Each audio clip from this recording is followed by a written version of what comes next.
Welcome to Real Demers, where we champion the B-sides, the offbeat, and the overlooked. Greg and I have worked in and around Hollywood, so we know just how difficult it is to get a movie made. This is our space to celebrate cinematic misfits we hope you'll enjoy as much as we do.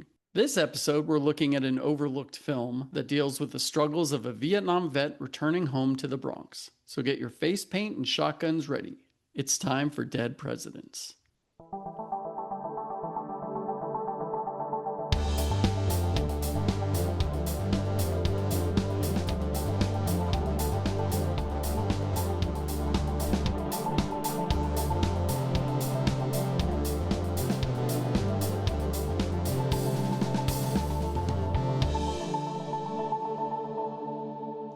I'm one of your hosts, Andres Anglade, and I'm here with... Hey everybody, I'm Greg Bellavia.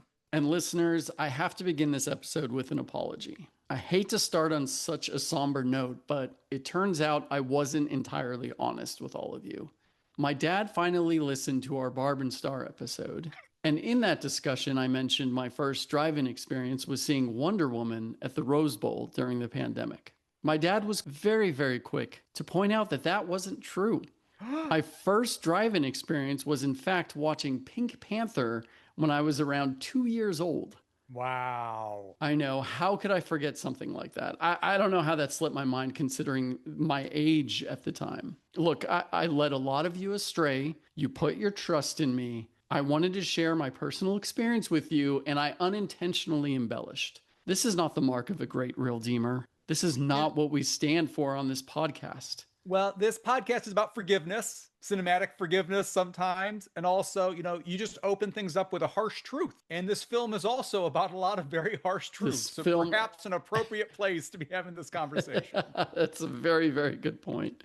And I just want to say for this deception, I'm deeply sorry. And if any of our 3 listeners choose to leave us, protest us, or boycott us for this mistrust, this abuse of power, I understand. Again, I apologize. Hashtag end the real demers. It's their new mission. I just should have known where I was when I was 2. And keeping with the spirit of staying honest with our listeners, I do have to disclose that as much as I love Dead Presidents and can't wait to champion it, I am using this platform as a plea for Criterion to finally release it on Blu-ray and 4K. Ooh. They had it on Laserdisc, for anyone who remembers what those are, but it's not on Blu-ray or 4K. And before we get into a discussion about who owns the rights and blah, blah, blah, blah, Criterion can make it happen. They have that power, and they should. Okay, one other thing, Greg. I have a fun fact for you. Ooh, I love fun facts. The year this movie came out, I dressed up as one of the robbers for my high school's Halloween contest. Now, okay, were there weapons, or did you just look like an angry mime? I looked like an angry mime. I wore all black cap, white face paint with black circles around my eyes. I mean, I'm sure we'll talk more about it as we get into it, but it's fantastic and memorable costume design. So this was in Puerto Rico, where humidity and heavy face paint do not mix well. So my face was melting. I did not win the costume contest, mainly because no one had any idea who or what I was. I was asked several times if I was a type of ghost. There was one girl in a higher grade than me who knew who I was. So shout out to Christelle from Caribbean School in Ponce in the late 90s. Thank you for your validation. Greg, what was your most obscure film-related costume? Well, I'll just say, before I get into that, I went as ICP one year with some coworkers. We were all the Insane Clown Posse. We ordered Fago. And I feel like we could have photoshopped our costumes together and we would have looked like we were of one. It might have worked. I'll have to see if I can dig out a photo and then send it to you. I'm hoping you have photos of We should post that to our socials. Us, our Dead Presidents / Insane Clown Posse costume idea.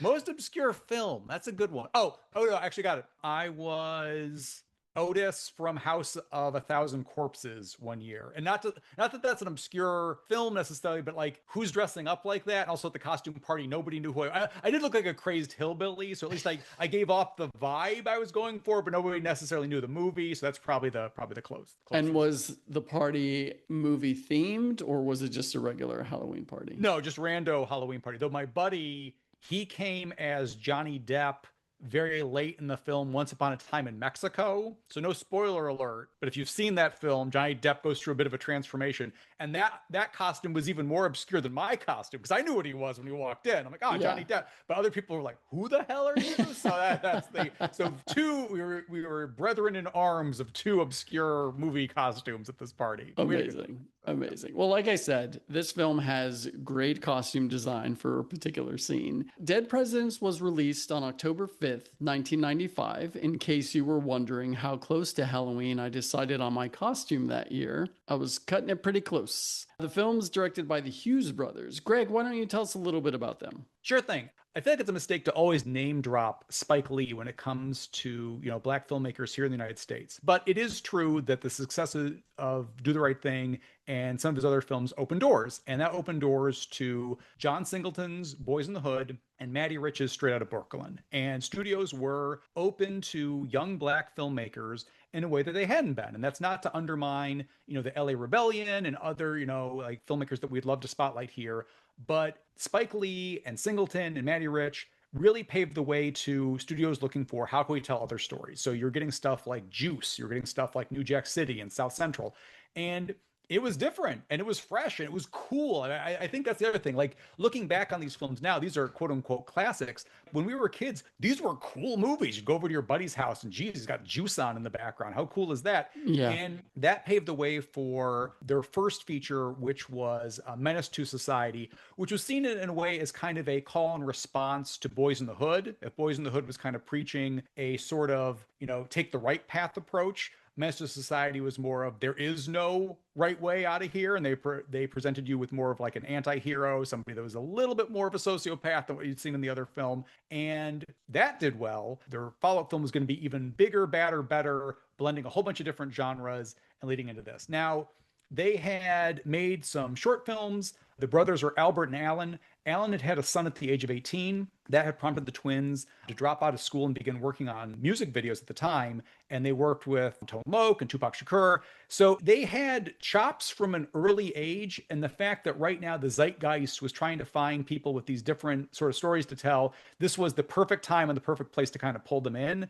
And their early success bred to them kind of like pushing all the chips into the table for something even bigger, which was Dead Presidents. I remember Dead Presidents had a pretty big marketing campaign at the time it came out and a great trailer. Trailer, white hot. I absolutely, I was super psyched when I saw that. Okay, so let's set the stage. So Dead Presidents follows the life of Anthony Curtis, played by Lorenz Tate, who after graduating high school in the Bronx in the late 60s, enlists in the Marines and heads to Vietnam, where he experiences the brutal realities of combat. When Anthony returns home, he struggles to readjust to civilian life. He reconnects with his girlfriend Juanita and his young daughter and finds work in a butcher shop that eventually closes down, leaving him out of a job with no prospects. The economic and racial inequalities he faces make it nearly impossible for him to find stable work. Reuniting with former friends, including Skip, played by Chris Tucker, Anthony becomes involved in a plan to rob an armored car, also enlisting the help of Juanita's sister, Delilah, played by N'Bushe Wright. She's part of a Black Power resistance group. The heist is initially successful, although with some casualties, and Anthony is eventually arrested. Anthony is sentenced to 15 years to life. The film also stars Keith David, Freddie Rodriguez, Rose Jackson, Michael Imperioli, and Bokeem Woodbine. Even Clifton Collins Jr. has a small role, and I love seeing him pop up in films. The score is composed by none other than Danny Elfman, which we will definitely get into in the music later. The film had mixed reviews on release, most saying it had a strong first half and then loses its way in the second half. Roger Ebert gave it 2.5 stars, writing, quote, Dead Presidents suggests that the Hughes brothers, whose great film Menace to Society was finished when they were only 21, are born filmmakers. They have a sure sense of the camera, of actors, of the life within a scene, but they are not as sure when it comes to story and meaning. And here is a film that feels incomplete, as if its last step is into thin air. Scene by scene, you feel its skill, but you leave the theater wondering about the meaning of it all. Leaving the theater, I wondered what statement the movie thought it had made about Anthony. Was it inevitable that he would turn to crime? If so, was it likely he would turn to an elaborate caper scheme instead of a more routine stick up? At the end, when he stands in court and expects sympathy because of his service in Vietnam, are we supposed to forget the crime scene littered with bodies? End quote. 2.5 stars seems harsh to me, but that doesn't matter here. What matters here is how many stars Greg would give it. I'm glad that the Real Dreamers podcast finally recognizes the Greg Star rating system, which, I feel like the American Critical Society at large has slept upon. But, I'll say this. I don't think Ebert's far off the mark. Now, I will say, I slept on the Hughes Brothers for a while. I was cold on Menace to Society. I was cold to this film. But oh, wow. But a few years ago, Criterion put out Menace to Society on disc, and there was one of those sales. And I don't know what inspired me, but I bought it and I had a completely different opinion on it this time. I don't know. Maybe I just liked the more sympathetic protagonist in Boys in the Hood when I was like a teenager. I don't know what hit me exactly, but there's something about this rewatch where I quote unquote got it. And that doesn't mean the movie's perfect, but I really, really enjoy it. And for guys in their early 20s, hell of a first feature. Amazing first feature. So yes. I feel like some people kind of sleep on the fact that how talented that is, like right out of the gate. What a cool film. So when you had brought this up as a potential episode, I was excited to revisit this because I'm like, well, I did a 180 on that one. Let's see what this one does. I don't disagree that maybe some stuff here can be more fleshed out. So I think what Ebert said there, I absolutely positively get that. But I think the scene to scene and what it's trying to do is so cool that whereas I agree with him, I probably would have given this 2.5 several years ago. Now I bumped this up to a strong 3 or higher. Part of that is what a fresh film. What, just the amount of energy and like live wire energy. Also, I hate to say it, back in the 90s, I feel like we didn't know how good we had it. Yeah. Just stumbling into this in a multiplex and then walking out like, it's okay. I'd kill to have more films like this today. I think there's a theatrical quality to it. Like somebody online said it can almost feel like a play in points. And I don't disagree with that. And at one point that I bristled at that. Now it's operatic in a way. And what movie do you think this reminded me of? Does this remind you of anything else that we might have covered on this podcast? Oh, let me think. Okay, let me set the stage. Coming of age, war film, crime film. I'm guessing Bullet in the Head. Bullet in the Head, baby. So Bullet in the Head mixes so many different genres and goes big, goes to the rafters, huge with emotion. And we commend it. And everybody commends it. John Woo, what a genius. What a film. There's all these things. Here's a film that's doing many similar things and about the Black experience in the United States. Does everything hit? No. But the fact, like, here's one filmmaker that we love and we hold this film up on the pedestal. And this other one, it's like, I don't know. I was able to embrace, kind of like the operatic side of it all, especially coming off of Bullet in the Head. And I'm not saying one's as good as the other. That's not the point. The point is the go big or go home energy here. I do think that lands and I do connect with that. And, it's at times Scorsese-esque coming of age. It's at times a Vietnam harrowing drama. And then it ends up with a heist flick, a bloody, shootout and all that jazz. You might connect with one of those segments more than some of the other ones. And I totally get that. But the fact that it is trying to tackle all that, that's pretty cool. Agreed. Yeah, I love the ambition in this film. I mean, look, you probably got it from when I said it earlier, and also talking about how the fact that I dressed up as this for Halloween the year it came out, a month after it came out, or not even, within a month that it came out. I'm completely enamored with this film. But I did want to touch on something you said in terms of Menace to Society, because I do remember I wasn't as high on that as well. I liked it, but I do think that around the time it came out, a lot of people were just calling it a sort of retread of Boys in the Hood, unfairly, absolutely unfairly. You're right, and I carried that with me. Same. They hit two totally different tones. 100%. When I walk out of the theater, yeah. I'm feeling two totally different ways. 100%. Yeah, Menace to Society absolutely stands on its own, and that's a film well worth watching for our listeners if you have not seen that. Not to bring everything back to Brian De Palma, but to bring everything back to Brian De Palma. De Palma would be accused of, you're just copying Hitchcock. You're just pulling this. You're just pulling that. Okay, sure. But if the artist, not just a filmmaker, if a musician or a painter or a writer, whatever, is taking something from somebody else or a movement that's popular at the time, transmogrifying it into something new and fresh, great. And I feel like back in the day that used to be used as a cudgel against some of these filmmakers. Oh, you're just trying to be Scorsese. Okay, cool. Like as long as not everybody can pull it off, but I think for the most part, they do pull it off. So how great is that? And it's crazy. I hadn't thought of the bullet in the head comparisons. And here's the thing: I don't think they saw a bullet in the head. It's just one of those things where it's like three different filmmakers, so I guess they're brothers, that just happen to be trying to juggle several different genres at the same time. And also, those films again leave you in a completely different place walking out of the theater. I think just to dive into this. This is based on somewhat of a true story. There was, it's the real life experience of Hayward T. Kirkland, aka R.A.S. Miratizan. I believe that's it. And that story is detailed in Bloods, an oral history of the Vietnam War. And that's based on a real life robbery committed in face paint. And also some stories drawing from the Black Liberation Army. So it's not that this is far-fetched in that this couldn't happen. You wouldn't have like a veteran disillusioned with the state of the United States pulling off a heist. Okay, sure, we've seen stuff like that. I think the film is it's so hot. It's running so hot, like the emotions in the coming of age part. Then the Vietnam section. It's like a lot of times in a Vietnam movie, you get the calm before the storm. When you get to Vietnam here, it's the storm, baby. You're just in it. Vietnam War in general, that's pure hell. I'm not arguing that. It's just maybe difficult to take seriously when you're dropped into Vietnam and it's immediately hell. You know what I mean? Like there's no groundwork. And then you're back in the States and setting up the heist. So possibly it's moving through these areas a little too quickly.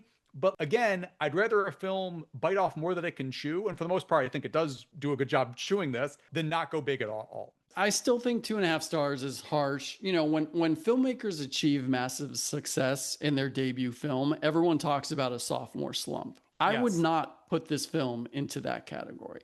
I think it's actually ahead of its time in the exploration of young Black men's struggles in the late 60s to the mid 70s, really showing us how much the country, government, and society was turning its back on minorities who fought in Vietnam. And I don't think people wanted to engage with that when the film was released. I think it's more pertinent now and people should watch it. Oh, no, I think it's a heater. I think it looks great. Look at this cast. I'm happy that we're discussing it today. Part of my problem with Menace to Society, and I guess part of my problem with this one is the movie's like, preachy is not the right word. I feel like Anthony is just Anthony. There's never a moment where Anthony, the main character, is damned. There's never a moment where you see like, oh, he could take the right road out of this. It's just, he lives his life. He signs up for the army. He's not drafted. So he already not maybe the best decision in the world, because that's going to lead him into like a world of like PTSD and coming back. Yes, his job opportunities are not great when he comes back, but that doesn't mean, hey, you have to like pull off this heist. So I get what Ebert's saying when at the end of the movie, it's not like, how am I supposed to feel about this person? But I feel like that's a very realistic, most criminals feel like they've been wronged by something. You know what? Society owes me something. And that's what I was holding against Menace to Society. Like, why isn't this character acting better? I'm trying to project my, middle class morals onto this character. Why aren't they acting the way that I would act, or I would want to act in this situation? And that's that's a weird way to kind of approach it versus just taking the characters as they are. And that on this rewatch, I'm just like, yeah, he's making a series of poor decisions. That's it. And I was more on board for that this time. As much as I don't agree with Ebert's rating, I do agree with the assessment that he turns to crime a little too quickly, as in no lead up, just he needs money and then he's masterminding a massive armored car heist. But the idea that the government has old bills of cash that they are retiring from circulation and then sending to Washington to simply burn, while someone who enlisted and fought for the country is struggling to make ends meet, I can see from Anthony's perspective the appeal of robbing the truck as an FU to the government. Yeah. I think it would have helped if it had leaned into that a bit more. And I'll say, look, the film doesn't do a perfect job of setting up Anthony's path to crime. It does do a perfect job of setting up his path of frustration. Yes. Frustration with his place in the world, his circumstances. That path takes him down a very dark place, to the point of him physically assaulting the pregnant mother of his children. That is a terrible assault. And that's the low point for him.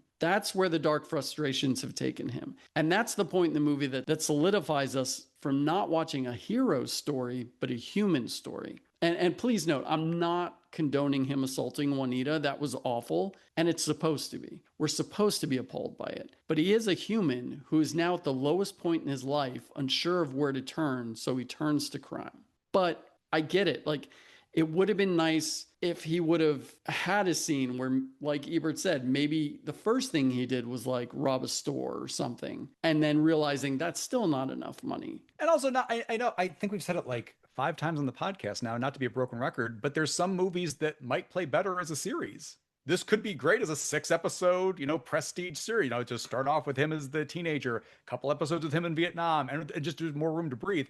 Here, it's just like, you have to jump around a bit. And again, that's the operatic storytelling portion of it. Part of this, you kind of just have to go with the flow. But you get where he's kind of, like you said, I get his frustration. It's not a shock he ends up at that heist. But to your point, maybe there could have been a few more building blocks to get us there. Another criticism I've seen online is to that allowing things to breathe a little bit, which, goes to Ebert's complaint of it feeling incomplete. I think people are responding to how quickly the last 32 minutes fly by. This is what happens in the last 32 minutes of the film. Anthony attends a Black Power group meeting where he sees Delilah. They have a drink together where they discuss revolution. Anthony goes over the plan with his assembled team for the heist. They decide they need another man. Anthony visits Cleon, an old war buddy who's now a pastor. And who's out of his mind. Who's out of his mind, and Anthony convinces him to join the team. The heist, where things go very wrong very quickly. The getaway. Cleon is arrested, Skip ODs, Anthony and Kirby are arrested, courtroom scene where Anthony is sentenced, the last scene or shot is Anthony on the bus to prison. The end. That's a lot in the last 32 minutes of your film. They could have spent... It's a heist movie. It's planning, executing, and the fallout of a heist, normally playing out over an hour and a half. In a half an hour. Yeah, I agree. They could have spent more time letting things breathe. I do think the most rushed part for me on this rewatch is how quickly they were able to get Cleon, who, like you said, back in Vietnam was a crazed man who carried the decapitated head of an enemy soldier around with him for luck and is now a pastor preaching about his past sins. Anthony was able to convince him to join in the heist super fast. That should have taken a little bit more time.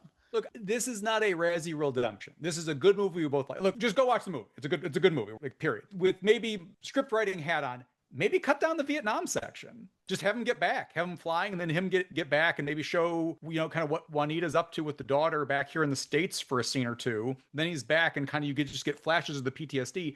And then that would give the heist, like, something's got to give. You got to give something room to breathe. And since Vietnam is such just like this shot to the arm of hell, it's almost over the top how crazy it is. Not to say Vietnam wasn't crazy, but in this movie, it's just, you just dropped in, this hellish stuff happens for like 20 minutes and then you're pulled out again.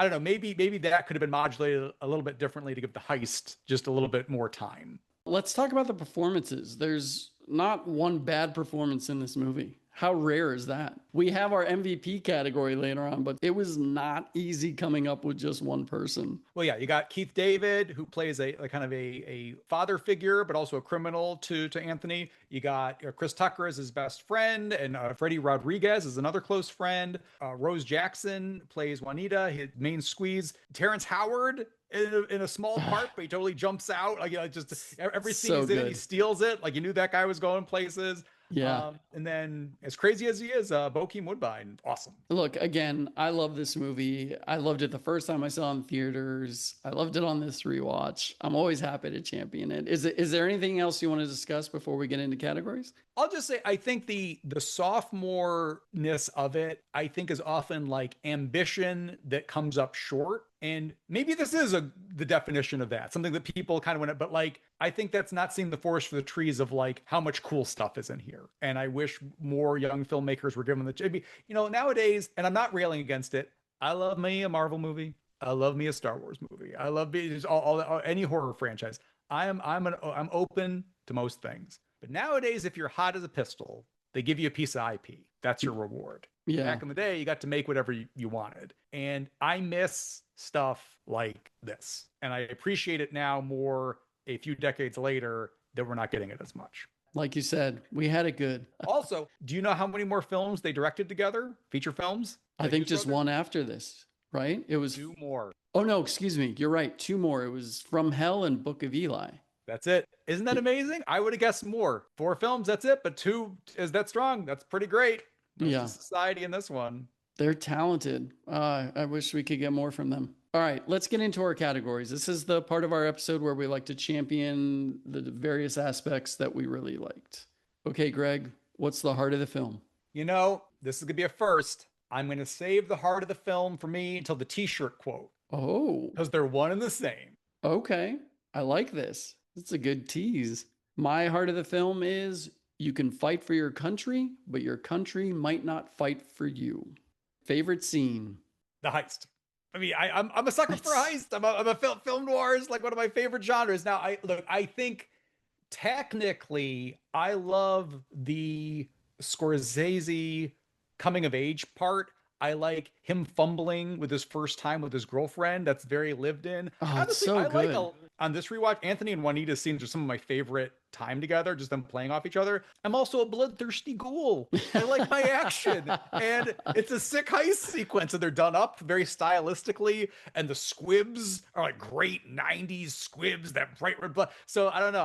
I'm a sicko, and they did a good job with the heist. And it's, you're also, the whole film is building to that, so it's got to pay off. And that Yeah. it totally pays off.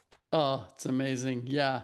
The heist is great. I think the scene with him and Juanita is so good too. But for me, my favorite scene, it's Anthony and Juanita are in the car. They're rekindling their romance, and Cuddy, played by Clifton Powell, pulls up in his pimped out Cadillac. You get right away that Cuddy has some sort of relationship with Juanita, and you're not quite sure if it's sexual in nature or what. But Cuddy mentions he stopped by earlier to see her, so he's familiar with her schedule. The whole time, Anthony is just studying him, and the way the scene is edited, or the way Cuddy is edited within the scene, there are close ups on Cuddy's eyes, on his lips. He's sucking a lollipop, and we have extreme close ups of the lollipop going in his mouth, moving to his eyes. It's almost very sensual and provocative in an uncomfortable way. You feel discomfort, but the dialogue between Juanita and him is fine. It's respectable. Juanita tries to introduce Cuddy to Anthony, but he cuts her off, and we get a close up of a few $100 bills in his hand. And he says to buy Sarah, Anthony and Juanita's daughter, something nice. Juanita says, I told you to stop spoiling her like this, and gives Cuddy this wide eyed look, like, now's a bad time to do this. Cuddy takes a lick of his lollipop and responds, somebody's got to do it. Oof. Juanita tries again to introduce Anthony, but before she can, Cuddy just drives off.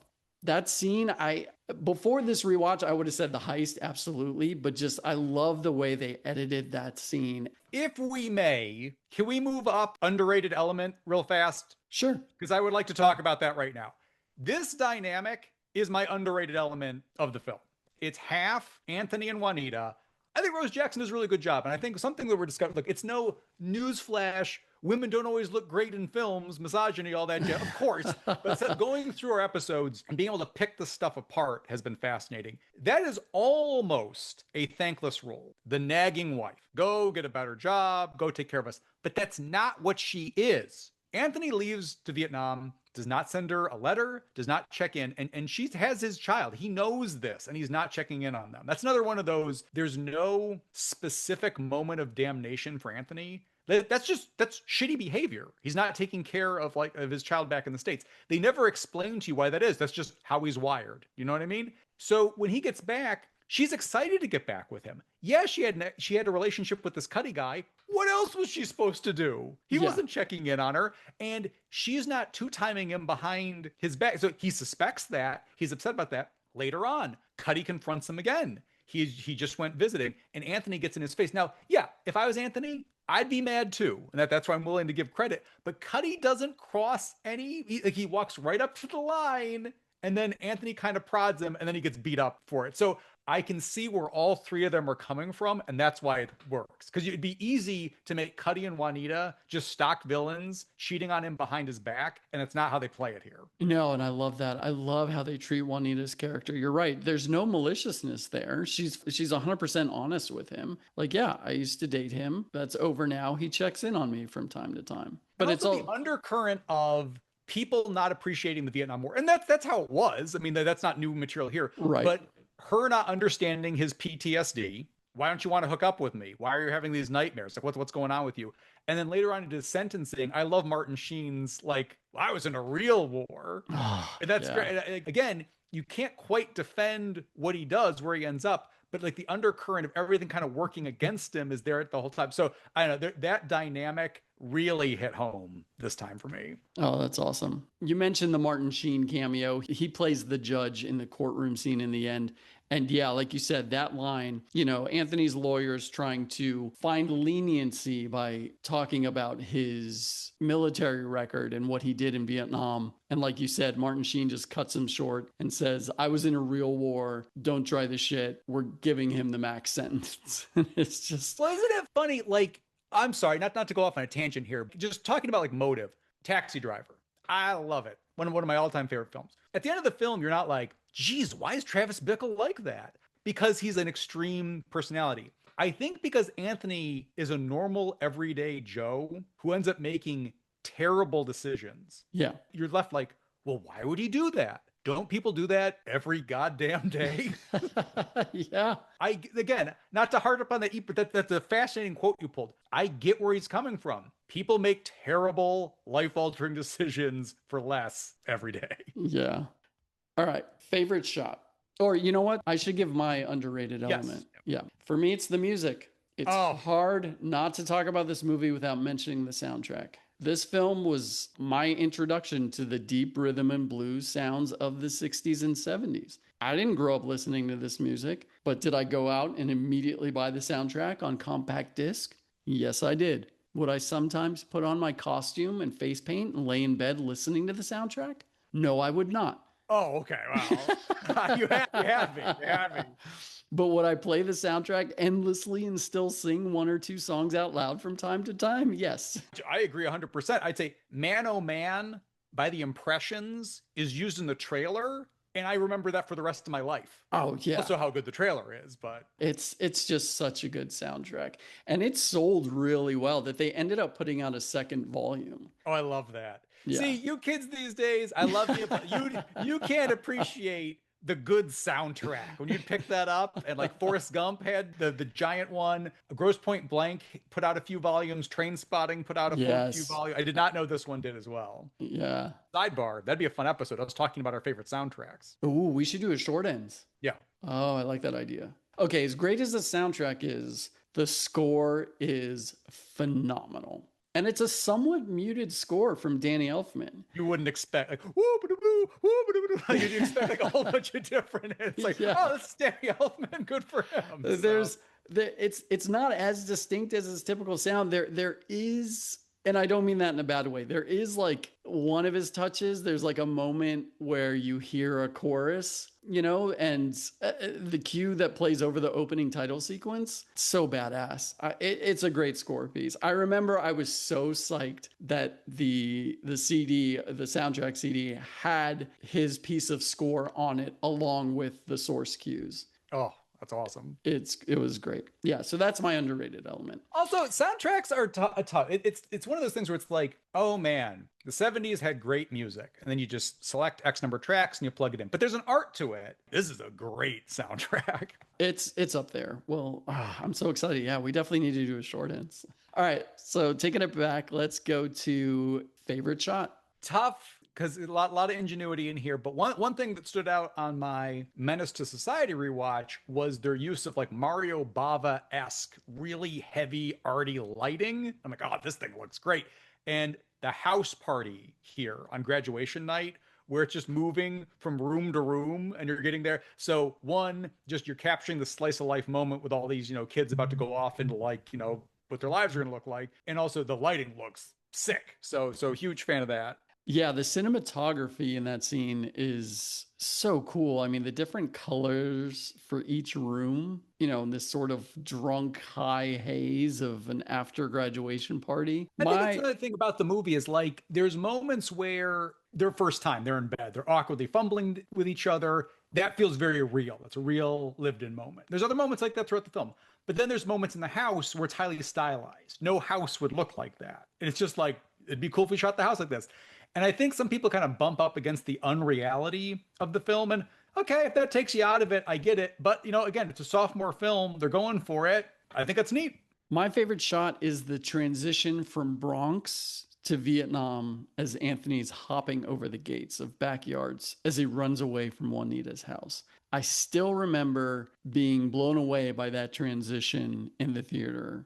It's so smooth. And I love how the sound design of Vietnam starts playing as he's hurdling the gates in the Bronx and people are yelling at him. And then we immediately switch to explosions in Vietnam on the cut. The film nerd in me sees it as the transition from the young and innocent Anthony fleeing the danger of a mom's wrath to him as a hardened soldier fleeing actual bullets and explosions in a country thousands of miles away. Another shot I just wanted to call out, there's a low angle wide shot of Cuddy after he knocks Anthony down the stairs of the apartment building. When Cuddy, he's in a black suit with red pinstripes and a dark red shirt, almost devil-like. And I love the way the shadows capture him as he descends the stairs. He gets lost in the shadow, only seeing his silhouette, but you can tell he's pulling out a gun and he cocks it. And then when it settles in his hand, the gun is the only thing in the light. It's just so prominent right in front of you. You had talked about their use of shadows before, and I love that. It's so, so cool. And then do we want to talk about the Spike Lee shot homage? Oh, please do. There's a great shot when Anthony's back from Vietnam and he goes back to Kirby's bar, Kirby played by Keith David.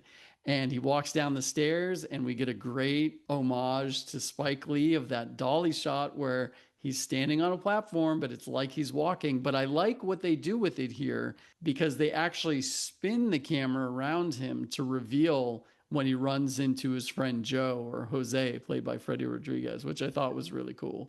Okay, MVP. As you said earlier, it's tough because there's a lot of good performances in here and different kind of modulation for some people are like just where they're at. But I gotta go. Keith David is Kirby. I love him, and he's always a secret sauce. Also, just to see him and really appreciate him in this role, and again, me coming back to this movie after several years and being able to I found my footing with it. Another thing I like, and I sometimes I'll use a crutch in episodes, and I can hear it listening to them back, and I just feel like I keep coming back to the Ebert quote, but there's so much in there. Anthony doesn't have a bad home life. He has two parents who love him. Now you get the dynamics. There's something off there. The mom seems a little controlling. The dad seems a little henpecked. When Anthony wants to go off to war, the dad is basically like, I'll say something to your mother for you. And he ends up going. So even though the dad's henpecked, at the end of the day, he did help his son get his way. And yet he gravitates towards the Kirby character. Even with a loving family, he's going to end up with kind of like this criminal father figure. I love how Keith David plays it because he's human. He's charming at one point, and then at one point he goes to collect money and his fake leg that he lost in a war gets knocked off. So it's kind of this funny scene, it's this violent scene, and he gets back in. And even with the ridiculousness of that, instead of scaring Anthony off from like a life of crime, he's still into it. He totally likes it. And I think Keith David does a good job of selling this alternate evil, for lack of a better word, father figure role. Agreed. Initially, I was going to say Keith David as that fatherly mentor for all the reasons you just explained. And he's so good in this. And I always loved his character in this. But on this rewatch, for me, it's Bokeem Woodbine as Staff Sergeant Cleon. Like we mentioned before, in Vietnam, he's that crazy soldier, super unhinged. There's a moment after they've attacked a few people, the sergeant finds the belt buckle of a Vietnamese officer and he takes it as a trophy, saying that he and Cleon have been looking for one of those since they first got there. And Cleon has this angry look of jealousy. So then he goes and decapitates one of the Vietnamese soldiers and takes that as his trophy. And apparently they had good luck with not getting hurt for a bit while he had the head, but the platoon votes to make him bury it. And then he says, "We're in a world of shit now. I just buried our luck." Then all hell breaks loose. Did But you I ever read Tim O'Brien's The Things They Carried? no, I own it. It's one of those books that's on my shelf that I just can't get to. It's fantastic, but I will say that segment, that seems like a short story out of there. Cleon Yeah. on the Lucky Head, like that would have been its own like second. It's reminiscent of a different section, but not that I think they were taking it from there, but just like it brings to mind part of that. When he gets back, he's the son of a preacher. He's a man of the cloth now, and when they approach him for the heist, they know that he's good with a gun. They know that he's been in like really hostile circumstances. So that's why they pick him from the job. His day-to-day life now, maybe he's reformed, but you, the audience member, are like, that crazy guy's still somewhere. You don't cut off the head in Vietnam and come back, and you can just kind of cast that off. So it's not just that he gets to play kind of a fun role in Vietnam. Like that role evolves as the movie goes on. I think he does a really good job with it. No, and I appreciated that flip with the characters because in Vietnam, Skip is the chill, laid back one, and he freezes during a gunfight that gets his sergeant killed. But then back in the Bronx, Skip's the one who shoots the cops during the heist. And seeing that flip to Cleon now being a more peaceful person, I think he does a really good job with it. But I also understand, there's a difference between going to war and shooting people that are deemed the enemy and then coming home and then shooting a cop. Shooting a cop, yeah, absolutely. But also, I think you touched on Chris Tucker. This is Chris Tucker casting. Motor mouth, kind of funny, kind of obnoxious, your buddy that might get you into a fight at a moment's notice, but there's also a very he's a drug addict. So I think this is a very Chris Tucker role. Like you could absolutely see him play. If you described all the characters, you'd be like, oh yeah, that's one that Chris Tucker is going to play. But he also brings a more serious side to it than in a lot of his other films. And I think he does a really good job. So again, to your point, everyone's kind of bringing stuff here. Him and the Bokeem Woodbine dynamic, like you said, it flips once they get back to the States. I love that. That's a well-written detail. Picking an MVP from this film, it was so difficult. Rose Jackson as Juanita is fantastic in the role. We already talked about that. And then M'Bouche Wright, who plays her sister, is amazing. Yeah. He's really good. I wish it absolutely makes sense to bring in Black militant a presence here. That makes sense in the course story. Of course, I wish that was given a little bit more room to breathe. Agreed. I feel like she feels like there's 20 minutes that you could die because she obviously has a crush on him. Like he's been with her sister and she's liked this guy her entire life, and they never really kind of play that out. And it's again like it's a 2-hour movie. You only have so much time. Some stuff's going to get left to cover before. But I think she probably suffers the most out of, I wish we could have spent a little bit more time with you. I agree we should have spent more time with her and the Black Power movement she was a part of. But in terms of the crush, I actually really like the way they played it. Because you could tell she still has a crush on him, but she's also respectful of her sister. Which it's not again, even that I they think have to consummate anything. I just feel like she could have had more screen. And even if it took the form of just like being the Black militant of the group and kind of like, okay. Understood. Who was having the most fun? This is tough because part of me wanted to say Chris Tucker, part of me wanted to say Bokeem Woodbine, part of me wanted to say Terrence Howard as the sleazy cowboy. He's very good on stage, but I'm going to go Freddie Rodriguez as Jose, who comes back from the war, PTSD, and he just loves starting fires, man. So I've never seen him play that type of character, and two, just coming back from the war and becoming a pyromaniac. I feel there's a sympathy I feel for Chris Tucker's character, the drug addict. Jose's just crazy, and I like that. So. Yeah, he's the fun kind of crazy as opposed to the chop your enemy's head off and keep it as a good luck trophy kind of crazy. I'm with you. That's my pick too. The really. Fun, yeah, absolutely. Oh, that's funny. Yeah, the fun energy he brings to every scene he's in is so great. He's constantly smiling, laughing, having a good time. He's into pyrotechnics and demolitions. He's always playing with a lighter, some sort of flame. They tease that throughout the entire film. And then even in the heist scene, when he blows up the truck in a beautiful explosion that pretty much burns most of the cash. Yeah. He has such glee with the explosion he caused. And his death scene is crazy. He's rammed into a wall by a police car. His dead body on the hood. His money rains down on him. Yeah, he's definitely having the most fun. What's your convince me to watch scene? This is tough because there's so many different flavors to the movie. Like you're not gonna show him the heist because you got to build with the heist. Just dropping him into Vietnam, I don't know if that's fair. So I'm gonna go with Kirby collecting the money. Oh, that's mine too. Yes. Hey, all right. Well, great minds, great minds. So, Well, what's funny is I was gonna say it as I'm going to pull a Greg and do a few scenes put together. I'd start at the end of another scene where Kirby asks Anthony, "Hey kid, you want to take a little run with me?" And the two of them are in Kirby's car, and Kirby asks Anthony if he wants to drive. Then Anthony pulls up to P Daddy's Rib Shack. Kirby goes in and deals with the owner who owes him money. Kirby throws him out of the window. The owner's wife pulls a gun on him. Kirby punches her. Then the guy he's kicking grabs Kirby's prosthetic leg. Kirby hobbles back to the car and they drive off. The scene ends with Kirby's line, "Yeah, everybody in town know I got one leg, and that motherfucker grabbed the wrong one." It's such a good scene. Okay, our favorite category, t-shirt quote. all right. It's not your fault you've been brainwashed by America. Ah, such a good line. Also, that's my heart of the film. And I go again, last time going back to the Ebert quote, but that's it.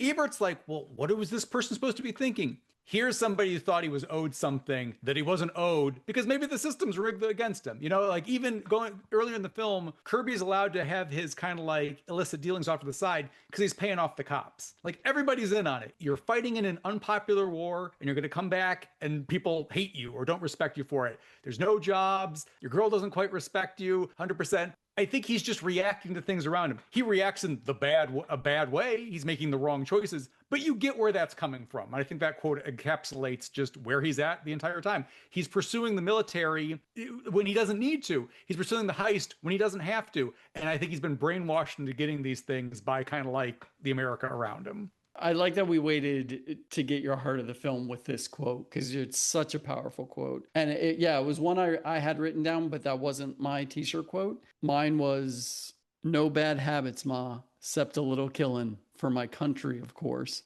which goes along with what you just said. Yep. Oscar nomination. You know, best supporting actor, Keith David, but that's like an evergreen. Any movie that we have Keith David in, I'm going to be saying Yeah. that, so get ready for it. Also, like Lifetime Achievement Award, sophomore film. This to me screams sophomore film. Like not in a bad way, but like second film, chips on the table. We're going all in. We're going to tell this giant epic story. Some of it lands, some of it doesn't. I loved it for that this go around. I love this movie. Yeah. My Oscar nomination, best soundtrack. Okay. Cinematography. I love the lighting, like we talked about in the party scene after graduation. It was very effective. We talked about the shadows. It was beautiful. And the DP was Lisa Rinsler, who also did Menace to Society.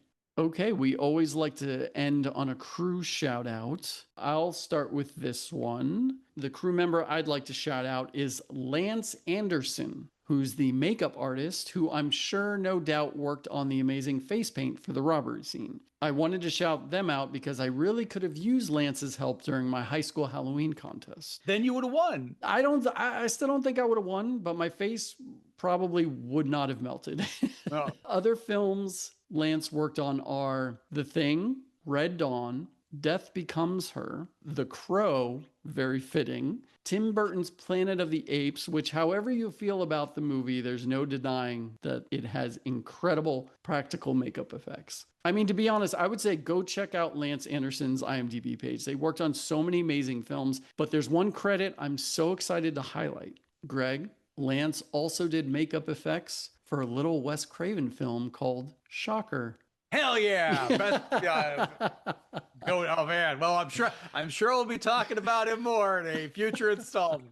I feel like all signs are pointing to Shocker. Keep feeding me Shocker references. That's it. I had to mention that. I knew you'd love that. Yeah. Who's the crew member you'd like to shout out? You know, we've touched on the music. I went with Lisa Brown, who was a music coordinator, and there was a team of folks. I singled them out, and they also worked on The Long Kiss Goodnight and Race to Witch Mountain. And again, look, it's easy just to plug tracks in. That doesn't mean it's going to work. The soundtrack here is inspired. It works. It fits. It's not just like a jukebox, just selecting songs from the 70s you heard 1,000 times before. There's a real intent behind it. With a film that's trying to cross so many different genres, the soundtrack keeps it all one cohesive unit. Great shout out. I'm so glad we watched this. I have been a fan of it since it came out. You know, I honestly didn't know how you felt about it. I did not know you had such an affinity for this before we came into this episode. This is the second, the first surprise was the drive-in bombshell that you dropped on me earlier that I had to react to in real time. But this is the second surprise. So also, how old were you? Like, because also to see this did you see this in a theater? Yeah, I saw it in theaters. Oh man, I was in high school. I had never seen Menace to Society. Again, there was something in the trailer. There was just something about it that just caught me. It just felt so unique. And when I saw it in the theaters, yeah, I completely just loved it. And Did you have friends that were into it too, or was it just you? no, when I was in high school and discovering film, it just felt like when you had said in Barb and Star you're a natural contrarian, I would want to go and watch the films that weren't super popular and that people weren't championing. But I saw it and I loved it. Again, the soundtrack, I mean, I just wasn't prepared for that. Not that they're on the same level, but I just like what just immediately jumped to mind around 95, I think maybe both 95, Casino. Casino's Yeah. another one where I was like, I thought I didn't like Casino, but I remember like even Siskel and Ebert were like, oh, it's a retread of like Goodfellas or whatever. And I internalized that. And I was like, oh, and then watching it years later, I'm like, this thing cooks. So I think part of it is like literally, like I said before, you don't know how good you have it. Okay, yeah, Casino might not be as good as Goodfellas. It's still better than 99% of the movies you're going to watch in your entire life. Just think I'm a kinder critic in my old age. But I think it also goes back to we didn't know how good we had it. Pulp Fiction came out the year before this. Yeah.